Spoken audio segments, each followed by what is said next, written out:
नमस्ते सबको, welcome रेलाकोड channel पर जो ब्रिटेन के वीज़ा कार्यक्रमों को समर्पित है। धन्यवाद। मेरा नाम एकत्रीना है और आज हम ब्रिटेन में आईटी विशेषज्ञों के लिए ग्लोबल टैलेंट वीज़ा के मानदंडों के बारे में बहुत विस्तृत चर्चा करेंगे। विस्तृत रूप से देखें कौन से मापदंड हैं और उन्हें कैसे पूरा किया जा सकता है। ग्लोबल टैलेंट वीज़ा के बारे में याद दिलाता हूँ कि आवेदन करने के लिए दो मुख्य दिशाएं हैं, एक तकनीकी विशेषज्ञ होने वाले उम्मीदवारों के लिए और एक व्यापार विशेषज्ञ होने वाले उम्मीदवारों के लिए जो प्रौद्योगिकी कंपनियों में काम करते हैं। और आज हम विशेष रूप से आईटी विशेषज्ञों के लिए मापदंडों के बंद होने पर विस्तार से चर्चा करेंगे।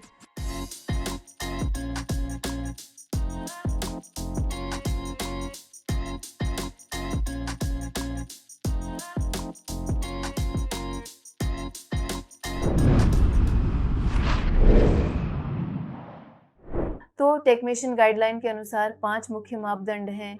1 मैंडेटरी मानदंड अनिवार्य, 2 अभिनवता, सार्वजनिक प्रोफाइल, कार्यक्रमों में योगदान, वैज्ञानिक मापदंड। पब्लिक पहचान यह काम की परियोजनाओं में योगदान और वैज्ञानिक मापदंडों का महत्वपूर्ण हिस्सा है जो उनके विकास में मदद करते हैं। अकादमिक, हर केस में 4 वैकल्पिक विकल्पों में हम 2 निर्णय चुनते हैं जो ग्राहक के लिए सबसे अच्छे रूप में संगत होते हैं और हम उन्हें पूरा करने की कोशिश करते हैं। ठीक है, मैंडेटर्स क्राइटेरिया यह अनिवार्य क्राइटेरिया हैं, अर्थात प्रमाण प्रस्तुत करने के लिए इस क्राइटेरिया के लिए हर केस में अनिवार्य रूप से प्रदान किए जाने चाहिए।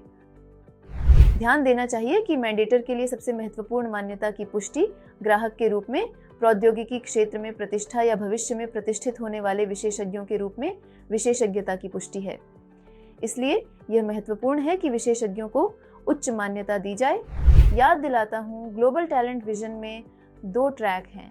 ये एक्सेप्शनल टैलेंट उन विशेषज्ञों के लिए है जिनके पास 5 साल से अधिक का अनुभव है और एक्सेप्शनल प्रॉमिस उन विशेषज्ञों के लिए है जिनके पास अभी तक 5 साल से कम का अनुभव है लेकिन उन्होंने पहले से ही कुछ सफलता हासिल की है और जल्द ही अपने उद्योग में वास्तविक नेता बनने का दावा करेंगे।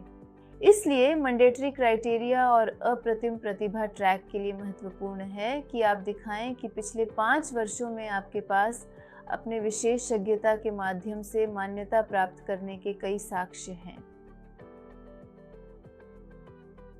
पब्लिक फील्ड में तीसरे पक्षों की पुष्टि के साथ फिर से स्पष्ट करता हूं कि हम इस केस में केवल पिछले 5 वर्षों की आपकी प्राप्तियों को दिखा रहे हैं। दुख की बात है, लेकिन चाहे हम केस में इसे उठाएं, इसे विचार में नहीं लिया जाएगा। इसलिए प्रतिभा के लिए महत्वपूर्ण है कि आपकी मान्यता दीर्घकालिक हो और इन 5 सालों के दौरान आपको अपने क्षेत्र में अग्रणी विशेषज्ञ के रूप में मान्यता प्राप्त होने के कुछ साक्ष्य हों। इससे आपकी प्रतिभा और क्षमता का परिचय आसानी से होगा। प्रमिस के लिए स्थिति थोड़ी आसान होती है। मान्यता को यह माना जाता है कि इसे थोड़ा आसानी से प्राप्त किया जा सकता है, लेकिन यहाँ भी महत्वपूर्ण है कि आपके पास एक सार्वजनिक प्रोफाइल हो। आप मान्यता प्राप्त तकनीकी विशेषज्ञ हैं, बस शायद थोड़ी कम गतिविधियों, आपकी विशेषज्ञता की कुछ पुष्टि की कुछ कमी के साथ, फिर भी वे होने चाहिए। यहाँ भी ध्यान देना चाहिए। ये अच्छा होगा कि इसके अलावा ये भी हो कि पिछले 5 सालों में से केवल अंतिम नहीं हो, लेकिन थोड़ा पहले भी कुछ सबूत हों। इसे बढ़ाने के लिए मैं उपाय करूँगा। ये क्या हो सकता है? ये कौन से सबूत हो सकते हैं? आपके रूप में, वक्ता के रूप में, सम्मेलनों में भाग लेने के लिए आपका आमंत्रण, आप एक विशेषज्ञ होने के कारण अपनी विशेषज्ञ मत, अपनी सलाह दे सकते हैं। ये भी आपके पास प्रकाशन और साक्षात्कार हो सकते हैं। उन्हें सलाह भी मांगी जाती है और आप दूसरे लोगों को कुछ उपयोगी सुझाव आप दे सकते हैं। आपके विशेषज्ञता क्षेत्र के विशेषज्ञों के लिए प्रतियोगिताओं में भाग लेना, विभिन्न पुरस्कार प्राप्त करना सबसे अच्छे तरीके से शायद उच्च स्तर की मान्यता और प्रतिभा को साबित करता है। मैंडेट मानदंड के अनुसार एक और सबूत का विचार आपकी उच्च आय स्तर की पुष्टि करता है और इसका महत्व होता है।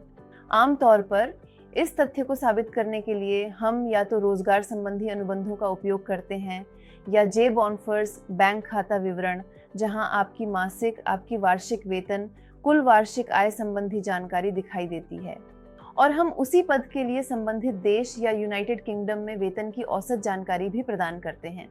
हम वेतन के बारे में विस्तृत जानकारी भी देते हैं जो उपयोगी होती है और इस बात पर ध्यान देना महत्वपूर्ण है कि आपकी वेतन आय कितनी औसत बाजारी से अधिक होती है या नहीं। और अगर यदि यह वास्तव में 20% और अधिक से अधिक होता है तो यह मामले में एक सकारात्मक भूमिका निभाएगा और इसे रिक्रूटमेंट मैंडेट के लिए उपयोग किया जा सकता है। यह महत्वपूर्ण है कि यदि आपकी वेतनशीलता अगर औसत से कम है और कहें तो औसत से 20% अधिक कम है, तो यह उल्टा दिशा में खेल सकता है और तकनीकी समिति इस पर ध्यान देगी और यह एक टिप्पणी के रूप में नोट किया जाएगा। इसलिए यदि आपको अभी भी संदेह है कि आपकी आय स्थानीय औसत से अधिक है तो इस सबूत का उपयोग न करना बेहतर होगा। एक और महत्वपूर्ण तथ्य है कि तकनीकी विशेषज्ञों के लिए भी जो ग्लोबल टैलेंट वीज़ा के लिए आवेदन कर रहे हैं, यह आउटसोर्सिंग या कंसल्टिंग कंपनियों में काम करना है, खासकर कंसल्टिंग कंपनियों में।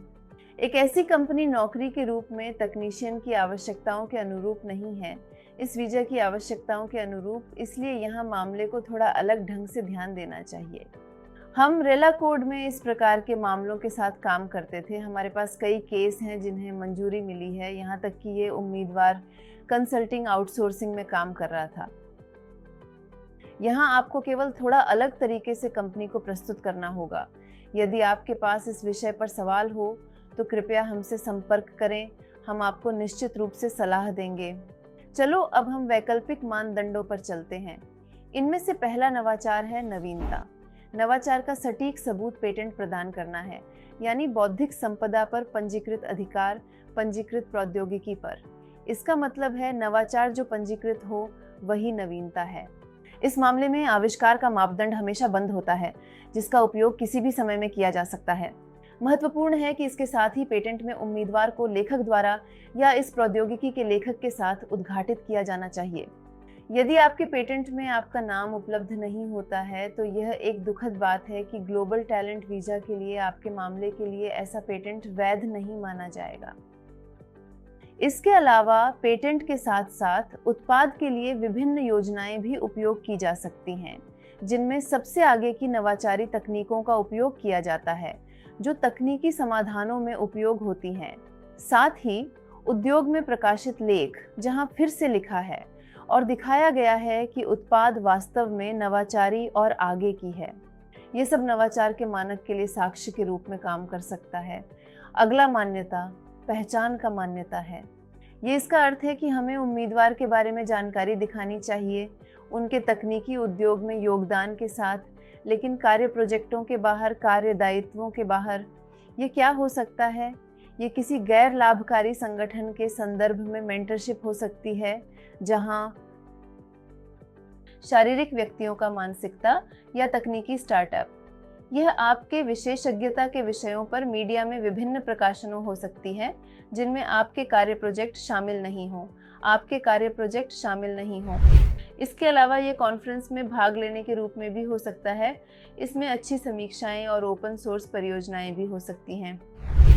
यह भी व्याख्यान या लेखकीय शिक्षा पाठ्यक्रम हो सकते हैं जिनमें 100 से अधिक छात्रों ने हिस्सा लिया हो। ऑनलाइन, ऑफलाइन कोई भी विकल्प उपयुक्त होगा। इसके अलावा यह विभिन्न टेक्नोलॉजी समुदायों और रुचि के क्लबों में निर्माण और भागीदारी भी हो सकती है। कृपया ध्यान दें कि इस सभी गतिविधि और सक्रियता को थोड़ा समय देना चाहिए। केस दाखिल करने से पहले इसे सीधे नहीं बनाना चाहिए और तुरंत आवेदन करना चाहिए। इसके बजाय अंतिम सक्रियता के 3 से 4 महीने इंतजार करें और फिर आवेदन करें, ताकि तकनीशियन कहे कि यह केस के लिए विशेष रूप से किया गया था। तीसरा मापदंड सूची का योगदान है। अपने नाम के अनुसार यह पिछले मानदंड से थोड़ा सा मिलता जुलता है, लेकिन यहाँ सबसे महत्वपूर्ण अंतर है कि हमें तकनीकी उद्योग के विकास में ही नहीं बल्कि प्रोडक्ट लेड कंपनी के कार्यक्रम के अंदर आपके योगदान को दिखाना है, अर्थात एक कंपनी जो अपने आंतरिक डिजिटल प्रोडक्ट को बनाती है। महत्वपूर्ण है कि आउटसोर्सिंग पर डिजिटल उत्पाद बनाने वाली कंपनियां इस मापदंड के अंतर्गत शामिल नहीं होती। यदि आप टेलीकॉम कंपनी या बैंक में काम कर रहे हैं तो आपको कठिनाइयों का सामना करना पड़ सकता है। यहाँ तक कि वर्तमान में बैंक वास्तव में डिजिटल हैं और मुख्य रूप से विभिन्न डिजिटल समाधानों के माध्यम से काम करते हैं, लेकिन बैंक में तकनीकी ग्राहक की कार्य करते समय योगदान मान्यता के मानदंड के आधार पर इनकार किए जाने के मामले और केस भी हुए।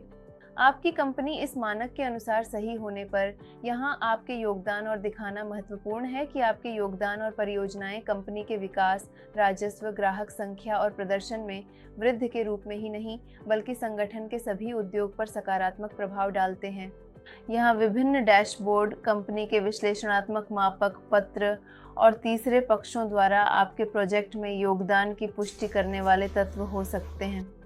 कोड लाइन, आर्किटेक्चर थीम्स, मर्ज रिक्वेस्ट पुल। ये बात यह है कि आपके द्वारा योजना में अपने व्यक्तिगत योगदान को दिखाना है और टीम कार्य से अलग होना है ताकि दिखाई दे कि आपके योगदान के बिना यह परियोजना संभव नहीं होती। और हम अपनी समीक्षा को चौथे और अंतिम वैकल्पिक मानदंड वैज्ञानिक अकादमिक के साथ समाप्त करते हैं। दुख की बात है, यह आईटी विशेषज्ञों के पास इतनी आमतौर पर नहीं मिलता है क्योंकि शायद उन्हें किसी वैज्ञानिक गतिविधि के लिए समय नहीं मिलता हो, लेकिन इसे बंद करना बहुत आसान होता है। क्या आपको 2 वैज्ञानिक लेख दिखाने हैं जो वैज्ञानिक समीक्षित पत्रिकाओं में हो, या फिर आपकी वैज्ञानिक गतिविधि, शोध अनुदान प्राप्ति भी दिखानी है? ये सब आपको प्रदर्शित करने के लिए आवश्यक है। यहाँ महत्वपूर्ण है कि सभी अध्ययन और लेख आपके स्नातक और स्नातकोत्तर पाठ्यक्रम के अंतर्गत आपके वैज्ञानिक कार्यों से संबंधित नहीं होने चाहिए। यहाँ आपको आगामी वैज्ञानिक अनुसंधान के मार्ग का प्रदर्शन करना होगा। इसलिए हमने आपके साथ ब्रिटेन के ग्लोबल टैलेंट वीज़ा के 5 मानदंडों को एक तकनीकी विशेषज्ञ के दृष्टिकोण से देखा। डिजिटल कंपनियों में काम करने वाले व्यापार विशेषज्ञों के लिए ये मापदंड अलग तरीके से व्याख्या किए जा सकते हैं। मुझे लगता है कि हम जल्द ही ऐसा वीडियो बनाएंगे, और अगर आपके पास फिर भी कोई सवाल है या आप अपने ग्लोबल टैलेंट वीज़ा प्राप्त करने के अवसर को रद्द करना चाहते हैं तो कृपया हमसे संपर्क करें। मुफ्त परामर्श के दौरान हम आपको आपकी प्राप्तियों और आपके करियर के माध्यम से केस का निर्माण करने के बारे में विस्तार से बताएंगे। मैं आपको अलविदा कहता हूँ। नए वीडियो में मिलते हैं।